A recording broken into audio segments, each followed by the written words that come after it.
Miss হবে না আপনার পছন্দের টিভি শো। দেখুন জি5 অ্যাপে একদম ফ্রি। তোকে আজকে আমার মানুষ ভাবতে ঘেন্না করছে।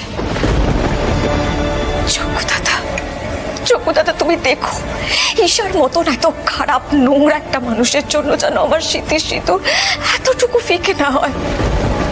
তুমি সৃজনকে আমার কাছে ফিরিয়ে দিও আমার কাছে।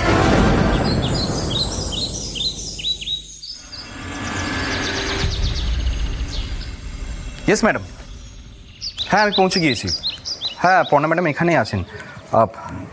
ম্যাডাম, অঙ্কিতা ম্যাডাম আপনার সাথে একটু কথা বলবেন। আপনাকে তো ফোনে পাওয়া যাচ্ছে না, আমি এদিকেই আসছিলাম, তাই উনি বললেন আপনাকে ফোনটা দিতে।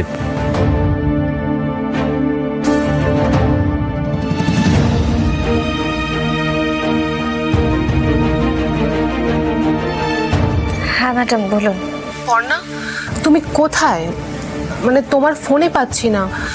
আজকে ঈশার কেসটা কোর্টে উঠবে, তোমাকে যেভাবেই হোক একবার কোর্টে আসতে হবে। এসব আপনি কি বলছেন ম্যাডাম?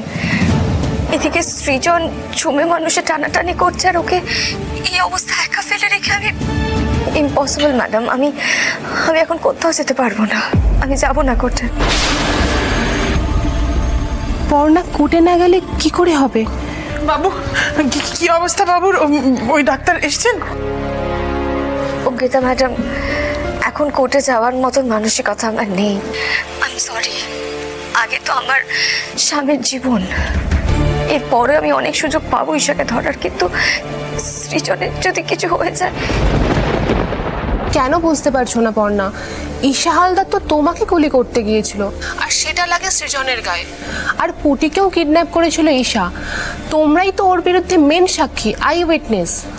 আর তোমরা যদি কোর্টে নাই আসো তাহলে এই কেসও টিকতেই দেবে না, ছাড়া পেয়ে যাবে ঈশা। তুমি কি চাও না সৃজনের সাথে যে অন্যায়টা হয়েছে সেটার জন্য যে আসল দায়ী সে শাস্তি পাক?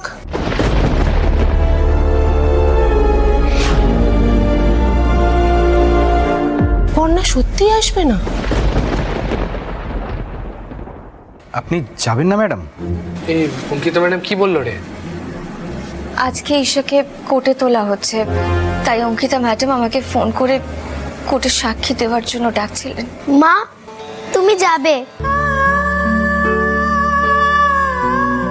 ফুটি, জানো মা, তুমি যখন অসুস্থ ছিলে তখন আমাদের ডক্টর আন্টি বলতে পারছিল না যে তুমি আমাদের কাছে ফিরবে কি ফিরবে না। তাই আমি আর বাবা মন দিয়ে যোগ্যতাটাকে ডাকছিলাম। তুমি তো বলো ভয় না পেতে, শুধু ফাইট করতে। না, আমি কিন্তু পুটির সঙ্গে একমত। তুমি যাও, আমরা সবাই এখানে আছি। পুটিমা,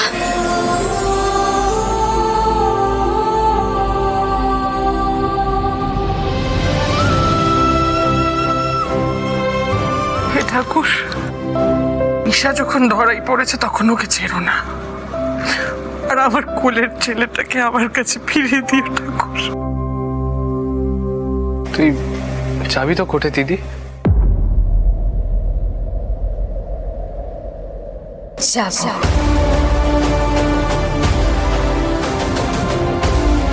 জি5 ডাউনলোড করুন আর সব এপিসোড দেখুন একদম ফ্রি।